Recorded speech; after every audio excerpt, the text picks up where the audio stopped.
De nuevo, gracias por la oportunidad de estar con ustedes. He estado orando por este tiempo juntos y los hermanos de la congregación igualmente. Y como dijo el pastor Nathan, están en nuestra mente y corazón semanalmente y diariamente también. Y es un gozo poder verlos de esta manera. Y con la ayuda del Señor, el plan de hoy es hablar de la doctrina de salvación. Y lo que vamos a hacer hoy es dar una introducción básica, así que si quiere verlo de esta manera, es como ponernos en un helicóptero y vamos a subirnos un poquito alto y ver los puntos más o menos grandes. Y de vez en cuando vamos a bajar el helicóptero para ver un poquito más cerca ciertos aspectos de la doctrina de salvación. Y si Dios nos permite, el pastor Nathan pidió que estuviéramos juntos por lo menos 2 lunes. Entonces, para nuestro próximo tiempo juntos, vamos a subir el helicóptero un poquito más alto y vamos a tal vez necesitar algo para respirar porque vamos a hablar de la elección, ¿verdad? Pero por el momento hoy vamos a bajar el helicóptero a un lugar donde todos podemos más o menos ver la cruz, ver lo que Dios está haciendo en la cruz, ver por qué está ocurriendo. Hay una necesidad de la cruz para nosotros en salvación. Y eso más o menos, en un resumen, es el plan de hoy y si Dios permite, la próxima. Pero con eso en mente, vamos a empezar con lo primero, soteriología. No sé si todos han escuchado esa palabra anteriormente, pero es una palabra básicamente teológica para hablar de la doctrina de salvación. Soteria es la palabra griega para salvación y logos, nosotros hemos, yo creo, escuchado y estamos familiarizados con eso, significa palabra, discurso, relato. Entonces estamos hablando del discurso de o el estudio de la salvación. Y lo mismo se puede decir con el resto de las ologías, cuando escuchemos biología o antropología o lo demás. Estábamos hablando del estudio de cierto tema de las escrituras. Entonces, cuando usamos nosotros ese término, estamos hablando de lo que la Biblia nos enseña de la salvación. Y eso es lo que queremos hacer hoy. Y para comenzar, estamos hablando de la salvación de Dios. Es Dios quien salva. Así que sería bueno empezar con eso. Es Dios quien salva y es Dios quien hemos ofendido, cual requiere salvación o por la gracia de Dios requiere salvación. Entonces vamos a empezar con Dios y eso se conoce como la teología propia y solamente es una frase para hablar de lo que la Biblia enseña acerca de quién es Dios y sus atributos. Pero con eso en mente, vamos a hacer un ejercicio breve y puede nomás en voz alta decirme unas cosas que vienen a su mente de lo que la Biblia enseña de quién es Dios, en particular de sus atributos, de quién es Él. Y podemos decirlo en voz alta y luego vamos a hacer un resumen de ello. Pero en la Biblia, ¿qué se nos enseña y se nos dice acerca de Dios? ¿Quién es Dios y cuáles son algunos de sus atributos? Dios es amor. Dios es amor, excelente. Eso de la primera de Juan, ¿verdad? Dios nos dice es amor. ¿Qué más? Dios es creador de todo. Yes, Dios es creador de todo. Génesis 1:1, ¿verdad? En el principio, Dios creó los cielos y la tierra, absolutamente todo. ¿Qué más? Dios es poderoso. Sí, excelente. Dios es poderoso, todopoderoso, ¿verdad? Todopoderoso, tiene todo poder. ¿Algo más? Dios de misericordia. Yes, Dios es misericordioso. Odioso. Excelente. Y podemos seguir con la lista. Vamos a hablar de eso un poquito bien breve y esta lista obviamente no es todo lo que dice la Biblia de Dios, pero ustedes mencionaron algunas cosas. Las escrituras nos enseñan desde el principio que Dios es el creador de absolutamente todo. en Génesis 1, vemos otros textos, pero uno, Salmo 146:6, Hechos 17. La Biblia también nos enseña que Dios, el creador de todo, es trino, es uno en esencia y tres en persona. Vemos eso desde el principio en Génesis, cuando él dice que creó a Dios.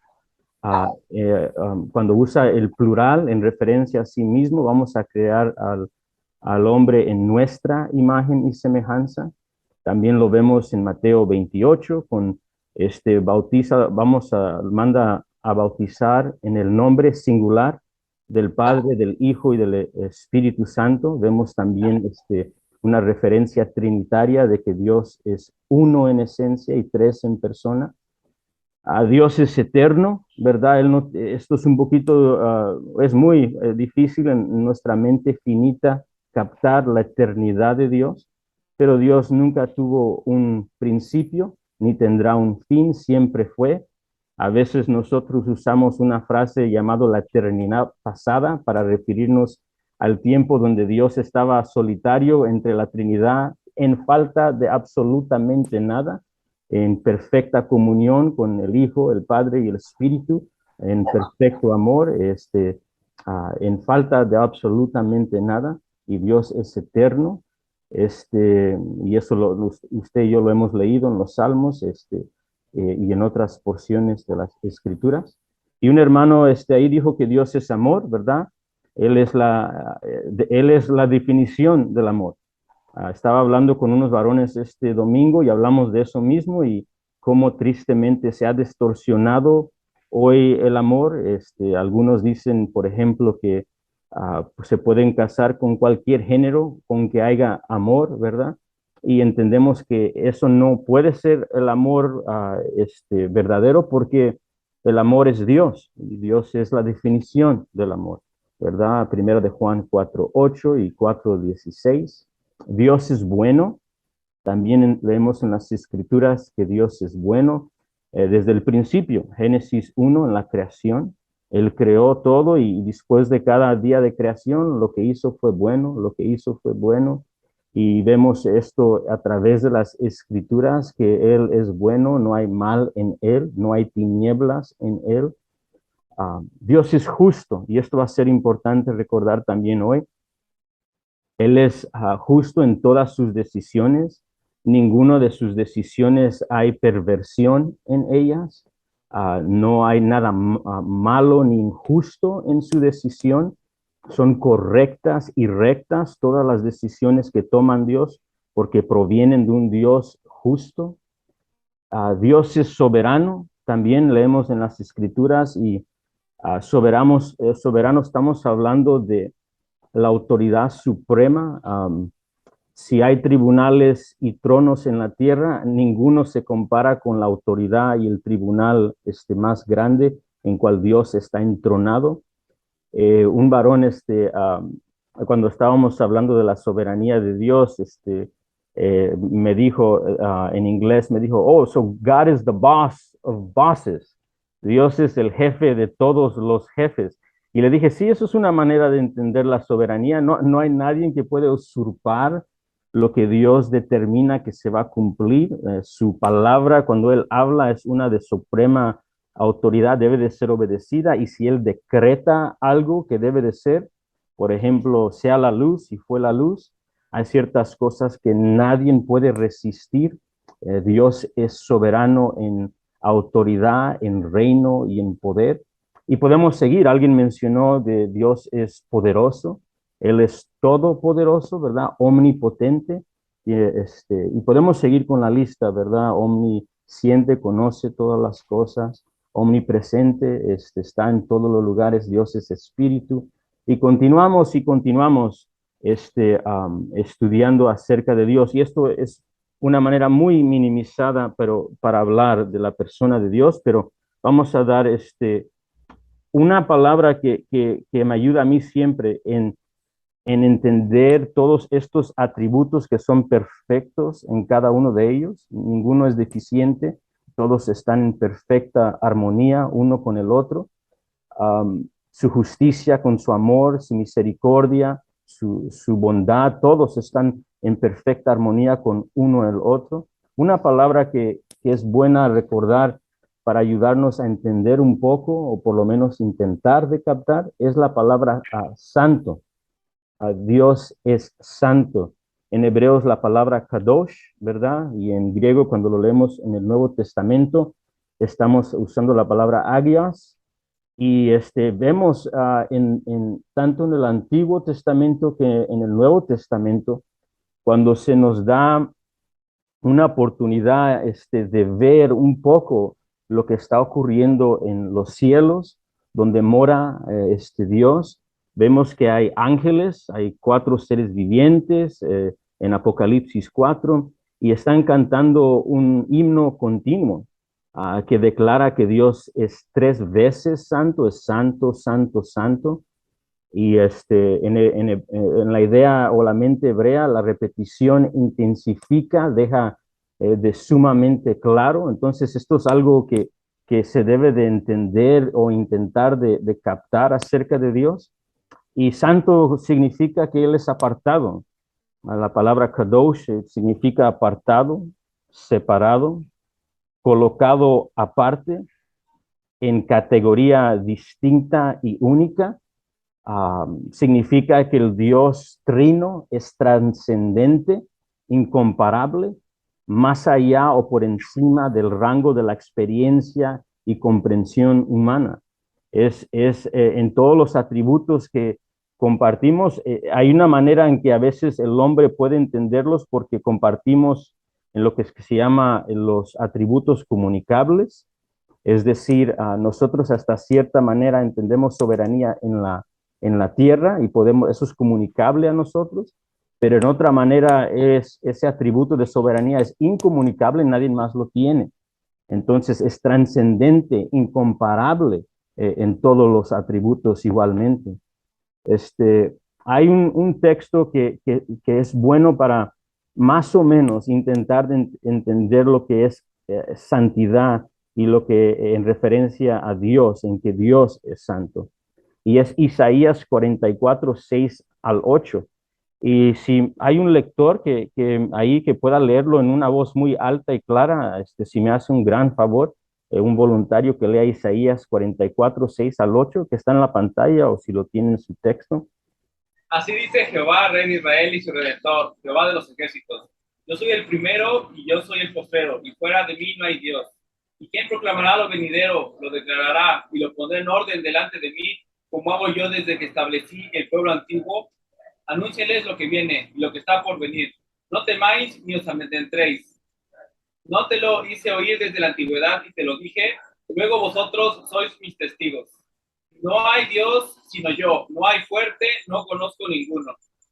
Muy bien, gracias. Qué voz tan fuerte y clara. Y esto es un buen resumen de Dios es santo. No hay nadie como Él, ¿verdad? Es incomparable, trascendente. Vamos a dar un breve oración resumida de lo que hemos visto hasta este punto. Dios es santo. El trino Dios es el creador legítimo de todas las cosas, de toda la creación, de toda criatura. Él es el eterno, trascendente, infinito Dios que es amor verdadero y perfecto. Él es el impecablemente justo y el bien supremo. Y Él se sienta en las más altos de tronos y tribunales, como el gobernante supremo y soberano sobre absolutamente todo, en todo y cada lugar. Él es Rey de reyes, Señor de señores, entronizado en indescriptible majestad y gloria temible. Esto es una manera para empezar a poner nuestras mentes en enfoque en el Dios que salva y en el Dios que nosotros o la humanidad ha pecado. La humanidad ha pecado en contra de este Dios santo. Quisiera, esto es donde entramos a lo que es antropología y lo que la Biblia nos enseña del hombre, y es donde entramos en lo que la Biblia nos enseña del pecado y lo que es amortiología. Pero creo que quisiera avanzar un poquito, así que yo sé que tal vez tienen sus apuntes acerca de quién es el hombre y qué es el pecado, cómo entró aquí en la tierra, en el mundo. Pero detenga por un momento, vamos a ver si podemos regresar ahí. Creo que sería bueno seguir con esto. Nosotros ya sabemos, usted ha estudiado sus Biblias, sabe que el hombre es criatura. Génesis 1 fue creado en la imagen y semejanza de Dios como representante del Creador. La imagen y semejanza es hebraísmo para hablar de representación de Dios bajo el señorío de Dios. El hombre fue creado para deleitarse en su Creador y a representar su imagen y semejanza en toda la tierra. Pero usted también ya ha leído cómo entró el pecado por medio de Adán, rechazar el reino de Dios. Literalmente una traición cósmica es lo que ocurrió en ese jardín. Una declaración de autonomía, una bandera puesta diciendo, yo voy a hacer lo que a mí se me place, no lo que tú deseas. Es mi voluntad, no tu voluntad. Y como lectores de las Escrituras entendemos que las Escrituras nos enseñan que Adán fue el representante de la humanidad. En él caímos nosotros. Esto lo leemos en las Escrituras y lo podemos ver en nuestras vidas. Tenemos una naturaleza caída, vivimos en un mundo caído, el hombre muere, el hombre está bajo condenación. Usted conoce esto en Romanos 3, no hay ningún justo ni uno, no hay alguien que haga lo bien, todos estamos destituidos de la gloria de Dios. Una frase que nos ayuda es en Primera de Corintios, donde Pablo dice, en Adán todos murimos. Y Romanos 5, hablando que por medio de un hombre entró el pecado al mundo y por lo tanto la muerte pasó a todos. Romanos 5, 18, por medio de la transgresión de un hombre llegó la condenación a todos. Adán, el que fue hecho a la imagen y semejanza de Dios para representar a la humanidad, se rebeló y nos llevó a una condenación y culpabilidad y una corrupción de mente, de corazón y voluntad a todos sus descendientes. Lo que quiero decir con esto, en un resumen, es que el hombre pecó en contra de este Dios santo. Y con eso en mente, Jonathan Edwards, y esto no es nuevo a Jonathan Edwards, nomás que nos puede ayudar a captarlo un poquito. Jonathan Edwards una vez dijo, ¿qué pasa si la gravedad del pecado depende del ser quien se comete o con quien se comete este pecado? Y quiero que mediten esto porque mucha gente dice, pues, ¿cómo esto puede ser justo que por medio del pecado de un hombre ahí estamos todos caídos? Y creo que tiene que ver con el punto que nosotros minimizamos nuestro pecado. Y lo minimizamos porque no entendemos la grandeza de Dios. Y eso es la razón que nosotros iniciamos con teología propia en ver quién es Dios. Pero quiero que captemos esto de esta manera para poder ver la severidad de nuestro pecado. Piensen dos hermanos que estuvieron en un pleito y uno le dio un golpe a su hermanito. Yo creo que si usted tiene un hermano, tal vez ha estado en ese asunto, yo sé que yo sí. Imagínese que ocurre una ofensa. Luego llega el papá, que es una autoridad, y esto definitivamente implica que esta ofensa requiere castigo, ¿verdad? Ahora imagínese por un momento que ese niño que pegó a su hermano cometió una ofensa que requiere castigo, ahora le da un golpe a su papá, ¿verdad? La ofensa obviamente es mayor, porque la autoridad, el papá es mayor, cual usted sabe requiere castigo mayor.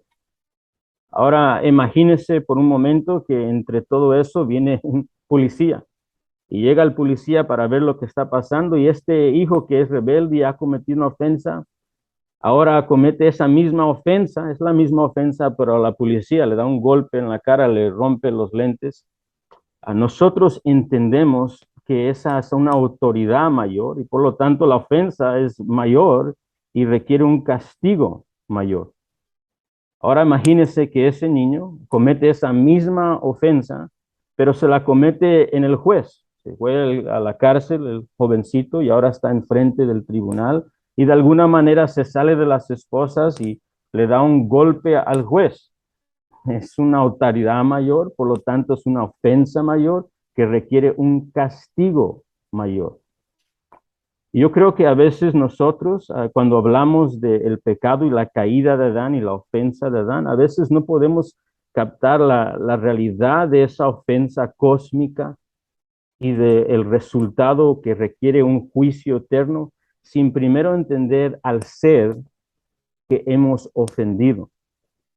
Para decirlo en las palabras del doctor James Montgomery Boyce, la mente mundana no toma en serio la ira de Dios porque no toma en serio el pecado.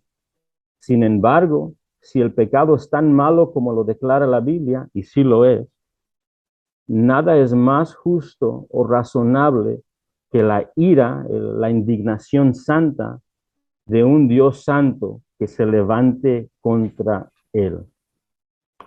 Como lo han dicho anteriormente, desde Génesis capítulo 3 en adelante, lo que estamos viendo en la tierra, a veces decimos cómo un Dios justo puede hacer esto y hacer aquello, pero en realidad lo que estamos viendo en la tierra es la paciencia de Dios desde Génesis 3 hasta este día, porque lo que merece Adán y sus descendientes es el justo juicio de Dios. Como una oración resumida, la criatura de Dios se rebeló en contra de Dios. Adán, nuestro primer representante, fue hecho para gozarse en Dios y representarlo, pero él se rebeló y rechazó su señorío, rechazó su reino, rechazó su soberanía, deshonrando el santo, majestuoso creador de toda la tierra.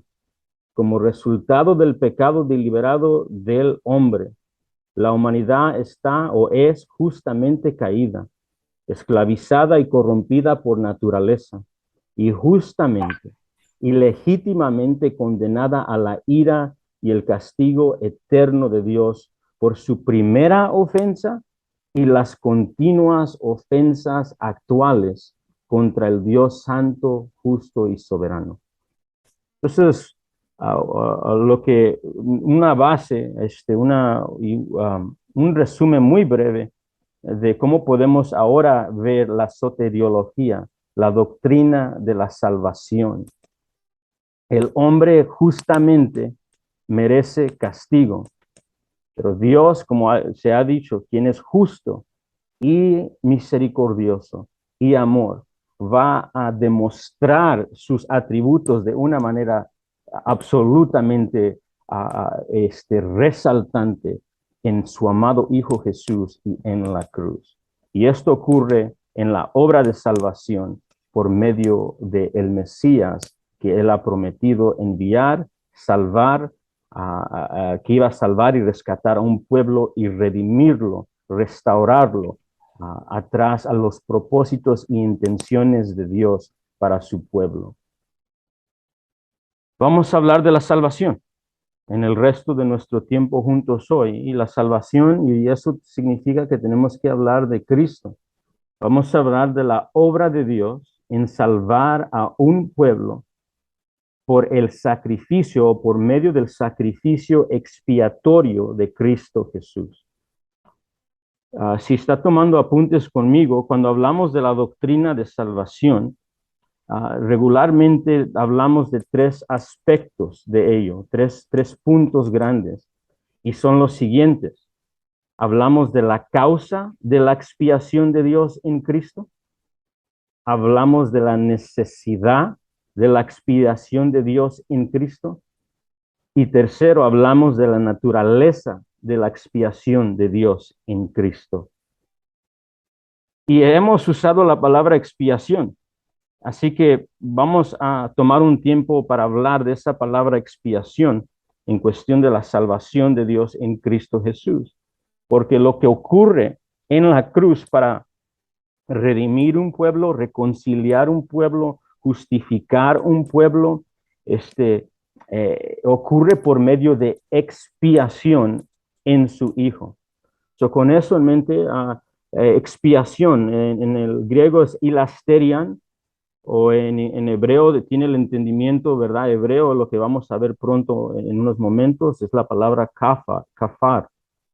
Y básicamente una manera corta de recordarlo, y esto sería bueno memorizarlo para cuando usemos la palabra ira o juicio o expiación en discipulado o en enseñanza. Esta es una frase buena para memorizar.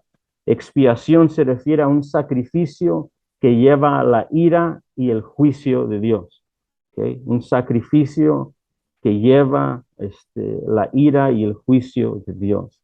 También otra manera de recordarlo es un sacrificio que satisface la justicia de Dios.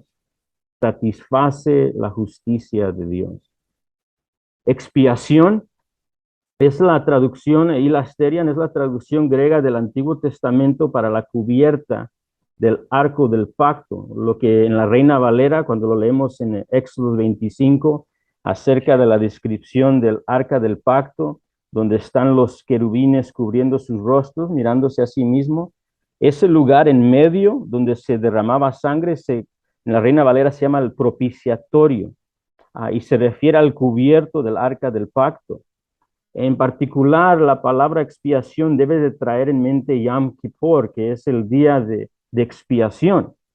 En el día de expiación, donde el sumo sacerdote entraba una vez al año y rozaría la sangre del cordero sustituto sin mancha, sacrificado, rozaría la sangre para expiar del pecado del pueblo de Dios. Agarrara su dedo, y lo poniera en el vaso lleno de sangre y lo iba a derramar bajo el propiciatorio.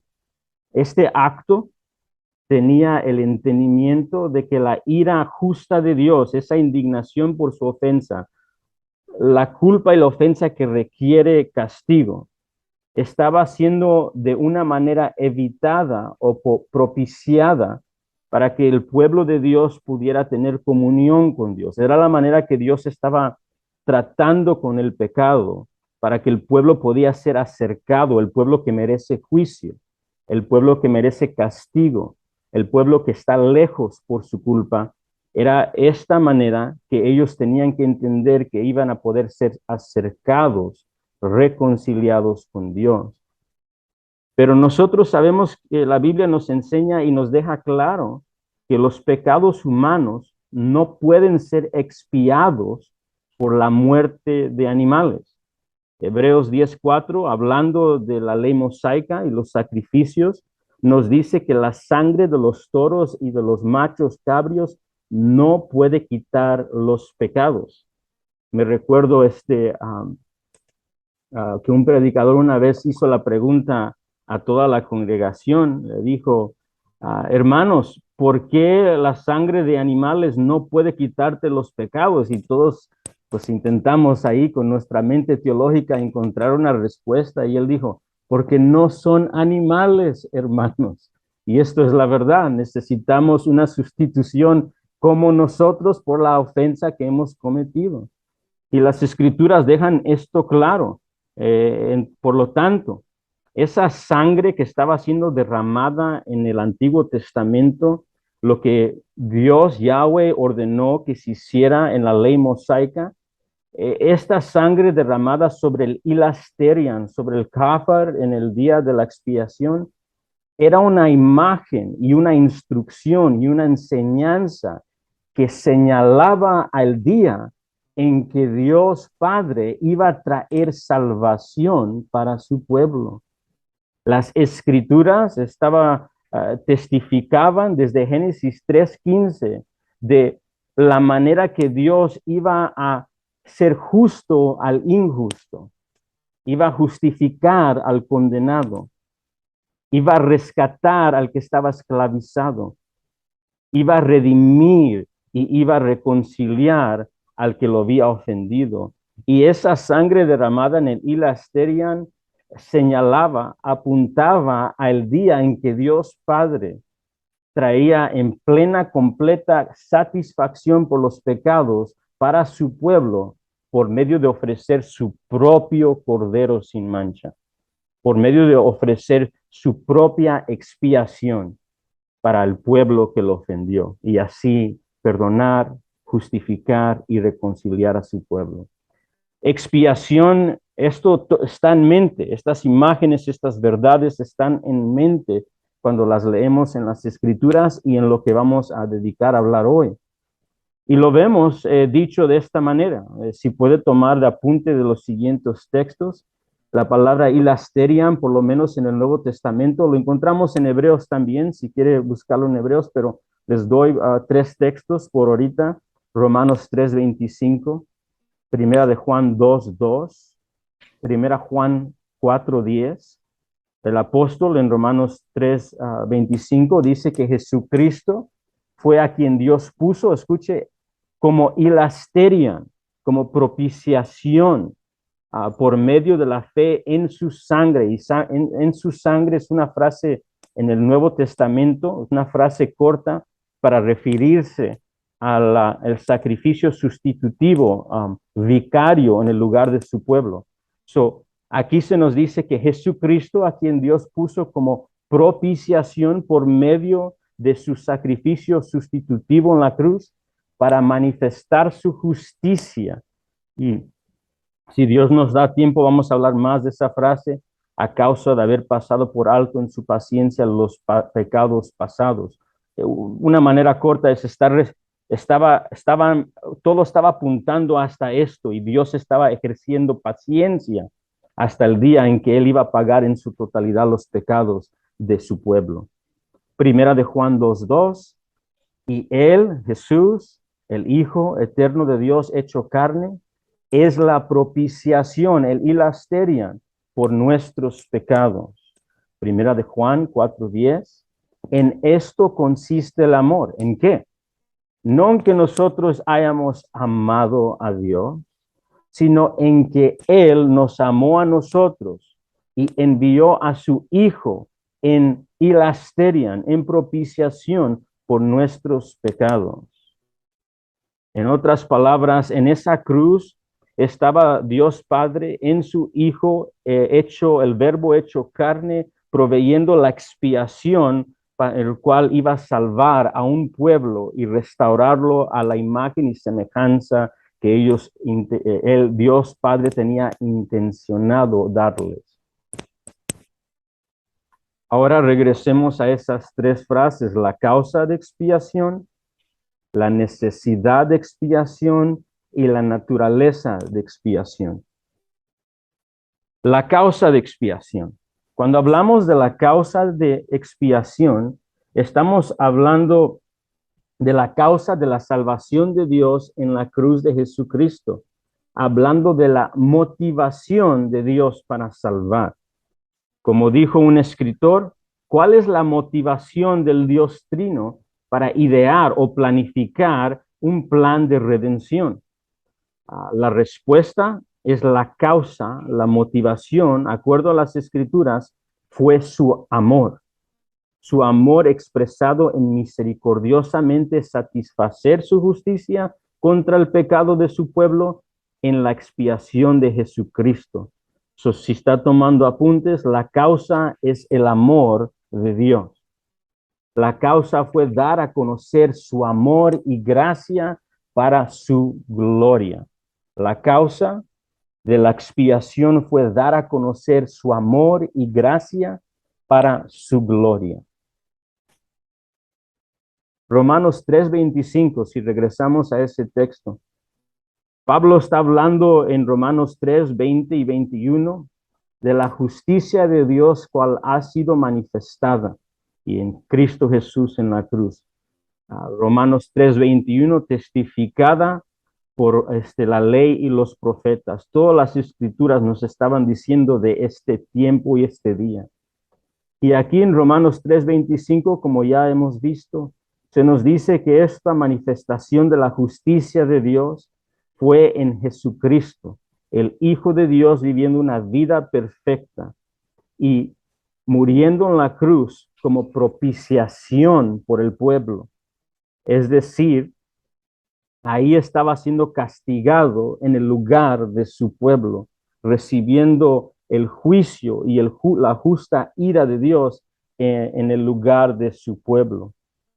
Y el resto del texto nos dice que esto lo hizo para que, con el propósito de manifestar su justicia. Esto es el atributo que vimos al inicial. Él no va a dejar el pecado simplemente irse. Tiene que pagar el pecado. Ofensa se ha cometido.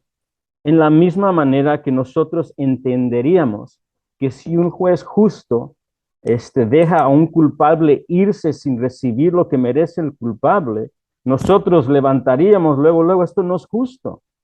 Si alguien hiciera algo a nuestro ser querido, nosotros sintiéramos una indignación, un deseo por justicia, y no lo encontraríamos justo si un juez lo dejara ir sin culpa. El Dios es justo y por medio de la propiciación en Jesucristo, dice el texto, Dios está manifestando su justicia a causa de haber pasado por alto en su paciencia los pecados pasados.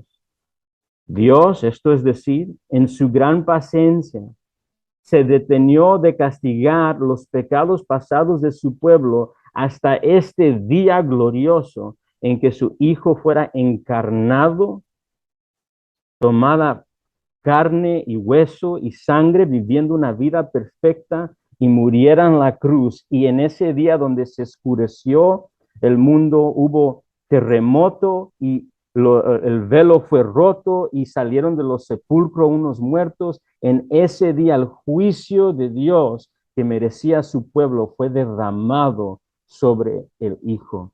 Y ahí debemos de ver la manifestación del juicio de Dios, el juicio justo de Dios, siendo satisfecho por completo. Hace poco estábamos estudiando escatología, que eschatos es el fin, las cosas del fin, y ología, el estudio de. Y uno de mis amigos que enseñaba dijo, hay algo muy interesante que sucede el día que muere el Señor Jesucristo. En Mateo 26, en particular Mateo 27, ocurran unas cosas muy interesantes cuando muere el Señor. Se enscurece toda la tierra, ¿se recuerda? Se pone como tiniebla. Segundo, hay un terremoto que ocurre. Y luego hay una mini resurrección donde salen del sepulcro algunos que estaban muertos. Y estábamos estudiando los pasajes del Antiguo Testamento y encontramos que en el Antiguo Testamento, cuando se habla del día escatológico donde Dios va a levantar al vivo y al muerto y castigar a los impíos, uno de las tres cosas que ocurren en ese día de juicio es terremoto. Lea los profetas, cuando hay juicio hay terremoto, hay tinieblas, la luna se va y luego hay una resurrección donde el vivo y el muerto es presentado. Y vemos un vistazo de esto en el día que Jesucristo muere. ¿Por qué? Dios está comunicando algo y la respuesta está en que en el velo se rompe. Recuerdes el velo en el lugar santísimo donde entraba el sacerdote anualmente. El velo se rompe a la misma vez con todas estas cosas, diciéndonos, enseñándonos algo. Dios el Padre ha pagado totalmente la deuda, a Jesucristo satisfecho totalmente el castigo y la ira que merece su pueblo. Price paid, pago pagado. Eso es lo que está siendo comunicado en eso.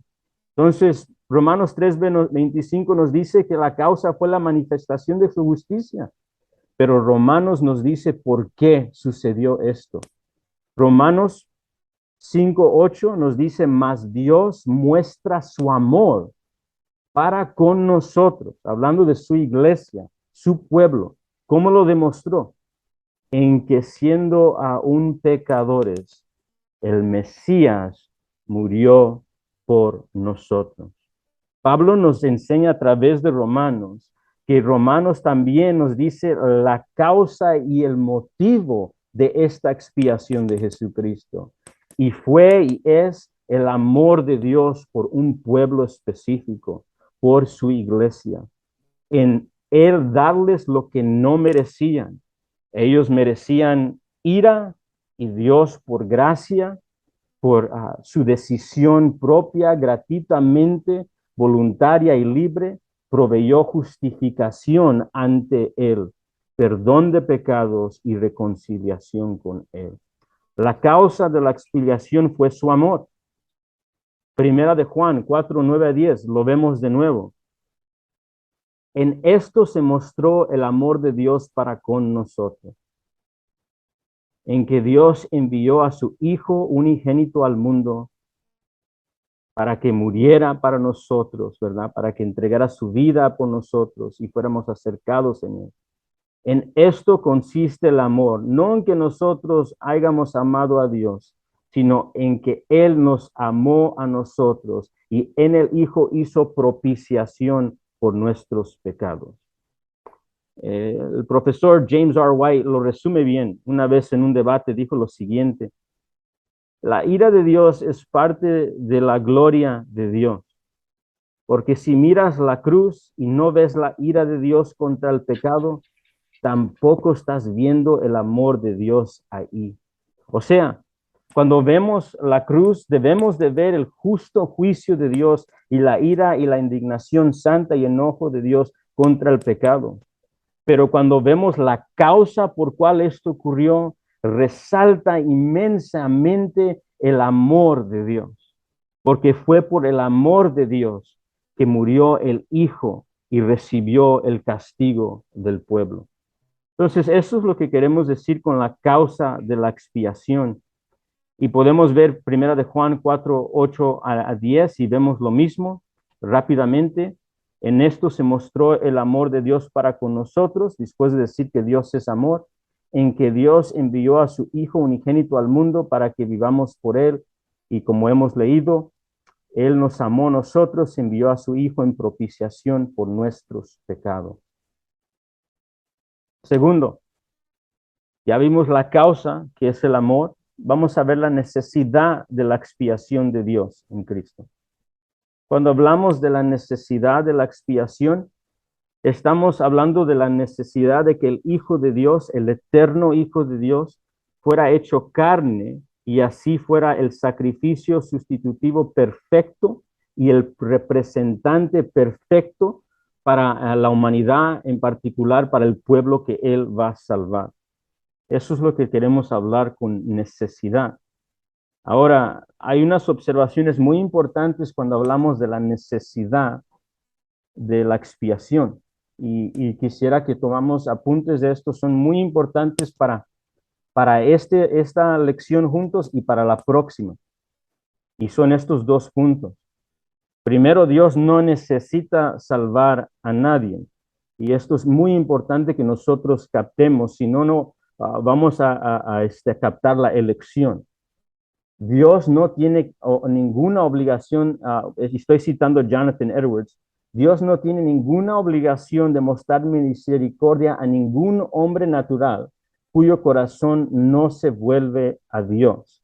Y esto no es único a Edwards, esto es algo que cada creyente que ha estudiado las Escrituras ha llegado a esta conclusión. Recuérdese que Dios, antes de la rebelión del hombre, hubo una rebelión en los cielos. Y Dios justamente castigó y condenó a Satanás y todos los ángeles. Y Él justamente no ha provisto y no va a proveer perdón para ninguno de los ángeles. Mateo 25, 41 nos dice que Él ha preparado un lago de fuego para el diablo y sus ángeles, que se rebelaron contra Él y están bajo condenación, destinados a segura eterna y juicio, y ninguno de ellos será salvo. Y yo le aseguro que nadie se atrevería, ni los ángeles, ni los seres humanos, ni las bestias, ni las aves, a decirle a Dios: no eres justo por tu juicio. Así que Dios no necesita salvar a nadie. Mayhew dice lo siguiente en reflexión a lo que estamos hablando. Ese es Richard Mayhew.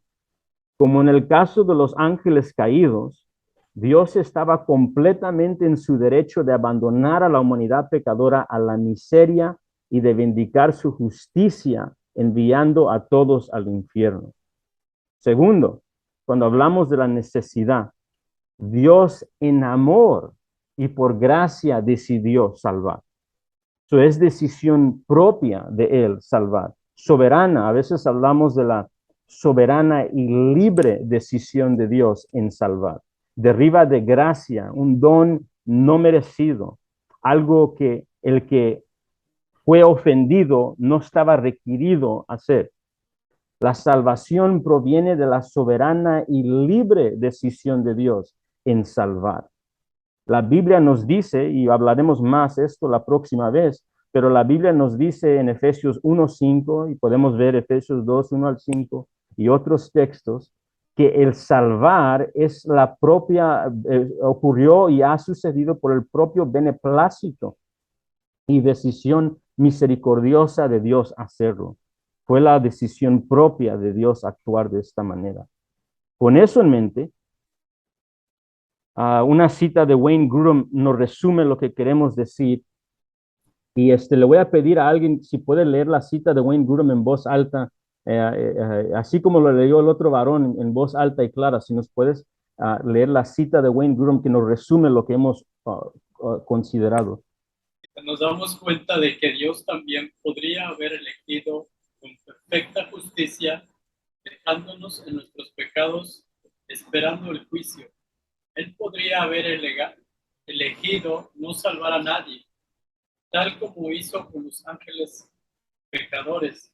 Entonces, en este sentido, la expiación no era absolutamente necesaria, pero una vez que Dios, en su amor, decidió salvar a algunos seres humanos, varios pasajes de la Escritura indican que no había otra manera de que Dios hiciera esto sino a través de la muerte de su Hijo. Por tanto, la expiación no era absolutamente necesaria, pero como consecuencia de la decisión de Dios de salvar a algunos seres humanos, la expiación era absolutamente necesaria.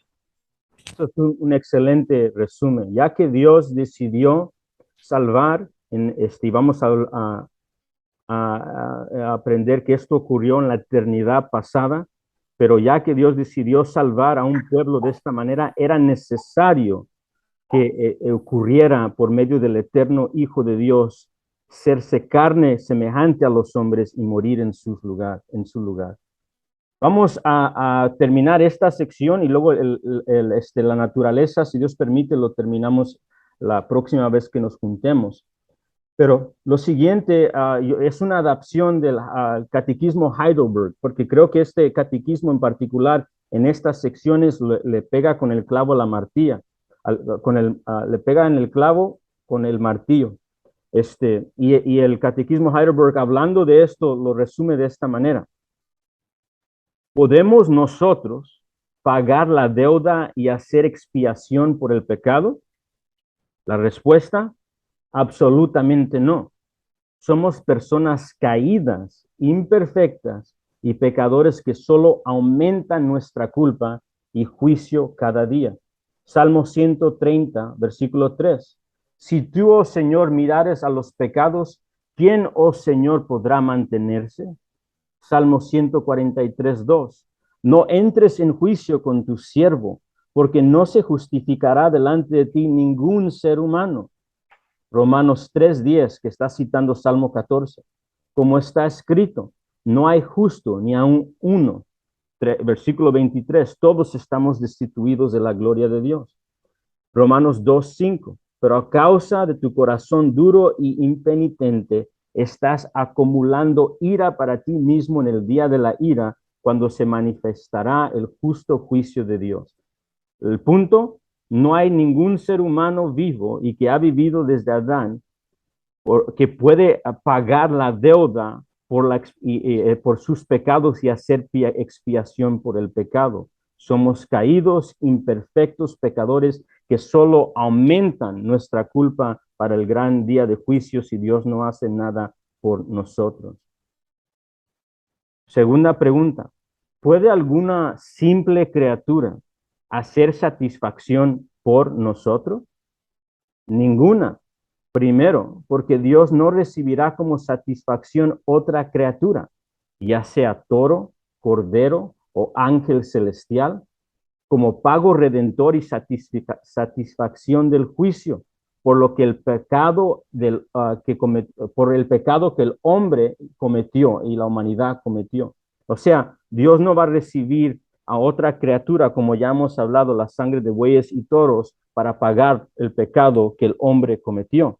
Y segundo, y esta a mí siempre me ha ayudado a entender esto aún más. Segundo, porque una simple criatura no puede soportar la carga de la ira eterna de Dios en contra del pecado del que hombre es culpable y librar a otros hombres de ella. No solamente porque todos somos caídos, no solamente no hay un hombre que no es caído para hacerlo, sino cuál criatura que es humano puede soportar la ira de Dios que merece la humanidad. Se nos deja en un interesante lugar a nosotros como humanos.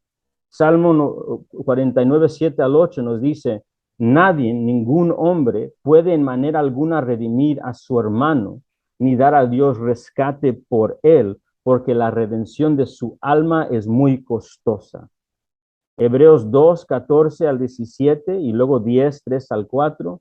Así que por cuanto los hijos participan de carne y sangre, él igualmente participó, hablando de Jesús, el Hijo de Dios, participó también en lo mismo o de lo mismo, para anular mediante la muerte el poder de aquel que tenía el poder de la muerte, es decir, el diablo, y librar a los que por el temor a la muerte estaban sujetos a la esclavitud durante toda la vida, porque ciertamente no ayuda a los ángeles, sino que ayuda a los de la descendencia de Abraham. Por tanto, era necesario, era requerido que ser hecho semejante a sus hermanos en todo, al fin de que llegara a ser un misericordioso y fiel sumo sacerdote en las cosas que Dios anteñan, para hacer propiciación por los pecados del pueblo.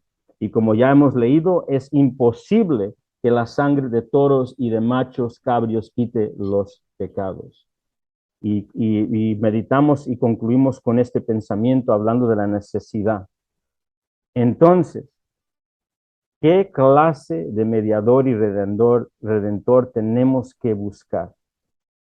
El Dios hombre, Cristo Jesús, que es verdaderamente hombre, humano, 100% hombre, perfectamente justo y sin pecado, y verdadero y pleno Dios, 100% Dios, verdadero y pleno Dios, mejor dicho, y por lo tanto capaz de satisfacer plenamente la demanda justa requerida por el pecado del hombre, y el más poderoso que todas las criaturas de la creación, humana o angélica o bestia, para soportar completamente, observar perfectamente y satisfacer totalmente la justa ira y el juicio de Dios que merece su pueblo.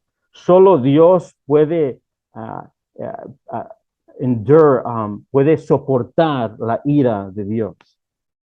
Solo Dios puede soportar la ira de Dios. Juan 1:1, usted lo conoce, nos habla de la encarnación. Dice que en el principio estaba el verbo, el logos, hablando del eterno Hijo de Dios. El verbo estaba con Dios y el verbo era Dios. Y luego nos dice en el versículo 14 que el verbo se hizo carne, se hizo humano. Y dice que vimos su gloria como del unigénito del Padre. Y me llama la atención, dice, lleno de gracia y verdad.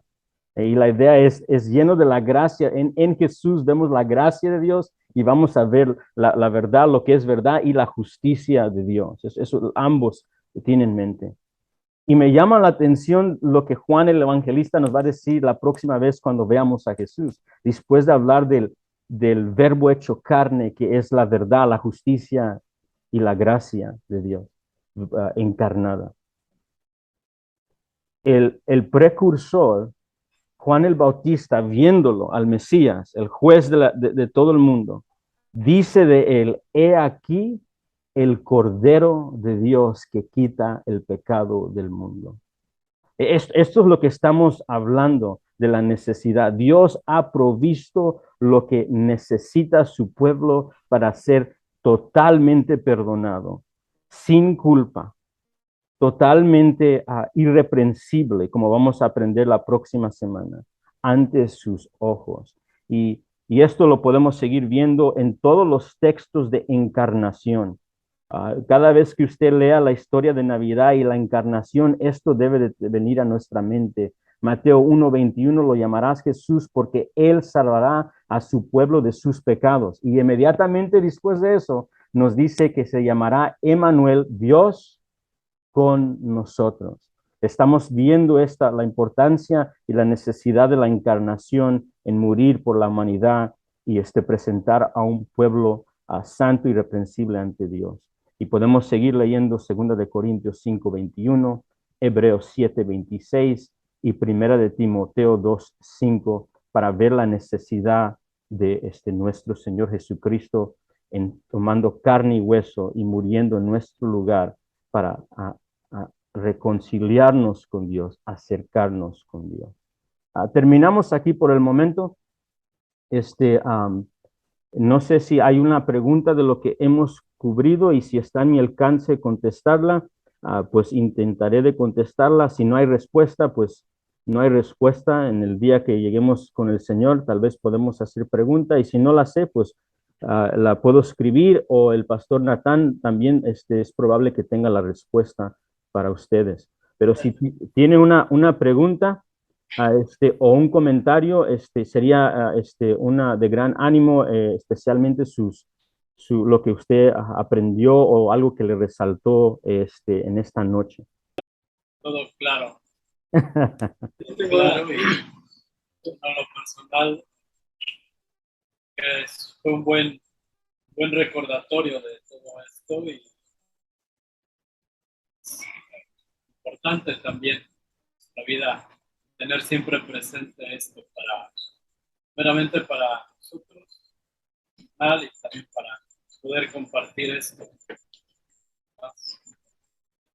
Así es, gracias hermano por compartir eso. Yo tengo una pregunta, hermano David. Perdón que soy un poco ronco, entonces no puedo dar muy bien. No sé si pueden escucharme. Sí, lo puedo escuchar. Perfecto. Mi pregunta es que el otro día yo estuve hablando con un varón que él se considera ateo. Entonces, él me decía que él se considera ateo porque nunca ha tenido la necesidad de Dios. Y él es el Dios de ese hombre.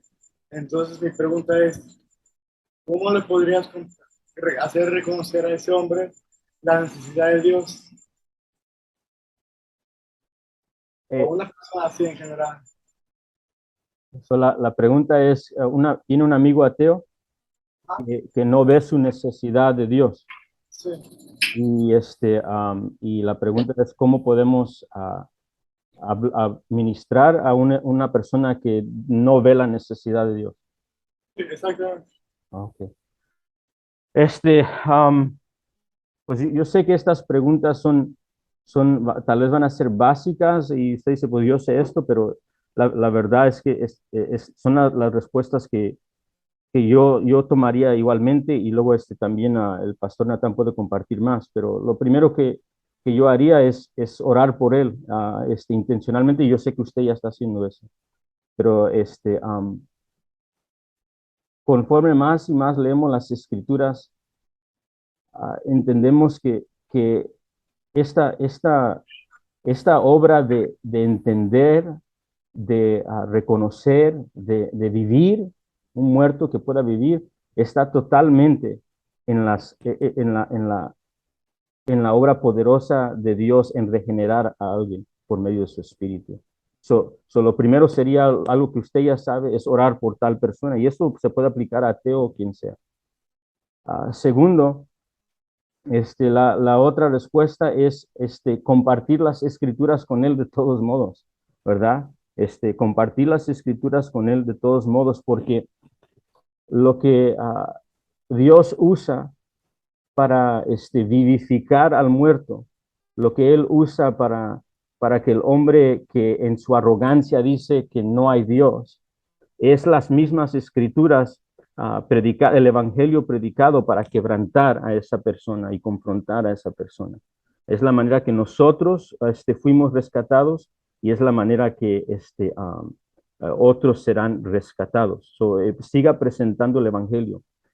Y con esa idea de que no hay Dios, porque ahí está, ahí más específicamente con el ateo que dice no hay Dios. Las escrituras nos dicen en Romanos capítulo 1 y el capítulo 2 que la realidad es, y no sé que el pastor Natán puede compartir un poquito más, pero la realidad es que no hay un ateo, vamos a decir, un ateo sincero. No hay un ateo sincero, porque las escrituras nos dice que Dios ha puesto no solamente la creación entera, lo que podemos ver, para darnos a conocer que Dios es eterno, Dios está presente y que nosotros somos caídos y habrá un día de contestarle a Dios. Lo que dice Romanos 1 es que el hombre quiere quiere empujar esas verdades lejos de él. Y una de las maneras que el hombre hace esto es mediante tales filosofías como no hay Dios, no hay Dios. Lo que estamos viendo con el ateo es alguien que está rechazando la verdad y tratando de buscar una manera de deshacerse de la realidad de Dios y un día de juicio. Entonces, use esas verdades y preséntalas a esa actitud orgullosa. Y otra cosa más, eso no quita la apologética. La apologética, la defensa. Eso no estamos eliminando el estudio de la defensa del evangelio y presentar contestaciones a cada persona que tenga una pregunta por nuestra fe. Entonces, usamos la apologética como herramienta para esos muros que ha puesto, que ponemos nosotros, para que se sigan cayendo y nos quedemos sin excusa. Cuando un ateo dice, no creo en Dios, una apologética sería, mira la creación, ¿verdad? Eso es una apologética. Hay diseño, por lo tanto, hay alguien que ha diseñado, ¿verdad? Algo que siempre me llama la atención es el teléfono, especialmente hoy. El teléfono, esto es remarkable, es algo extremadamente admirable. Puedo llamarle a mi mamá en el estado de Illinois ahorita y me puede contestar y yo puedo escuchar su voz por medio de un teléfono. Y si quiero, también puedo hacer lo que es FaceTime, una llamada de video, y ver a mi mamá. Yo no sé cómo eso funciona, pero lo puedo hacer. Esto ocurrió por diseño. Alguien inteligente, y no nomás alguien, varias gente inteligente tuvo que componerlo. Y nadie se atrevería a decir que esto vino por sí mismo. Nadie. Eso sería algo insensato decir, sería algo ilógico decir. Finalmente, orar, presentar el evangelio de todos modos, porque es el evangelio que el Espíritu Santo va a usar para traer convicción y traer y rescatar, regenerar. Lo hacemos, predicamos con denuedo y con humildad. Y también presentamos esas verdades de confrontan el orgullo que presenta excusas para tratar de justificarse ante el día de juicio, cual no va a presentarse. Y finalmente usamos apologética. Y la apologética que tenemos, no nomás hay más, pero una de ellas es el diseño, ver lo que se conoce como la revelación general o la revelación natural. Lo creado nos dice que hay un Dios y nos dice algo acerca de Dios. Pastor Natán, no sé si quería añadir algo a eso. Creo que es un buen resumen. Cuando en tu segundo punto me hizo pensar en una cita o algo un relato que he escuchado del pastor Bobby Backham, donde él habla sobre como a veces los que no son cristianos quieren que nosotros dejemos a un lado la Biblia y tratar de convencerlos sin la palabra de Dios. Porque dicen, no creo en eso, entonces tú me tienes que convencer de otra manera que existe Dios. Y estoy totalmente de acuerdo con el pastor David de que sí hay apologéticas que podemos usar también, pero su segundo punto es importante.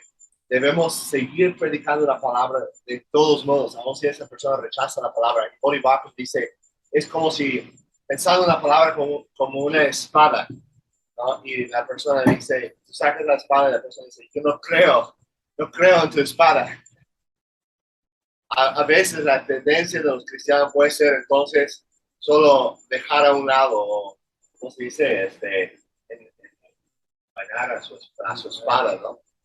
Y Bobby Backus dice, no, hay que cortar a la persona cuando no hay que usarla, ¿no?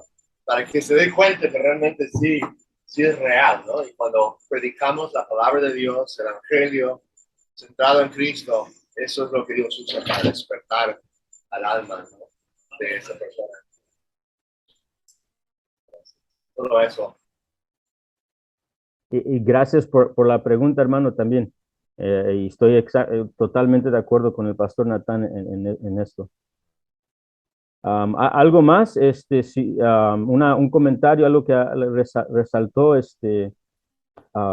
personalmente, algo que a mí me ha ayudado en mi vida entendiendo más el Evangelio fue ese entendimiento de que por qué el Hijo de Dios se hizo carne en la encarnación y cómo Dios, solo Dios pudo tomar la ira de Dios, solo Dios puede tomar y cargar la ira de Dios. Y al estudiar las Escrituras y considerar esto me ha ayudado como predicador y estudiante de las Escrituras en los textos de encarnación.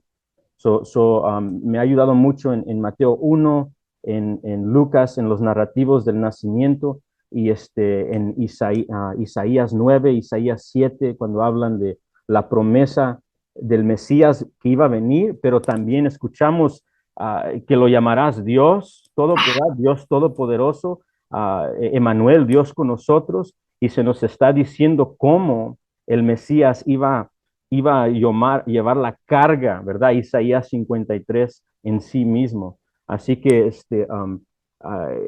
esa área en particular me ha ayudado mucho y si hay algo que usted también por medio de este estudio le ayudó, puede compartirlo y si no, también fue un gozo mío poder estar con ustedes esta noche. Y Pastor Nathan, muchas gracias por el tiempo que me han brindado. Gracias, hermano David.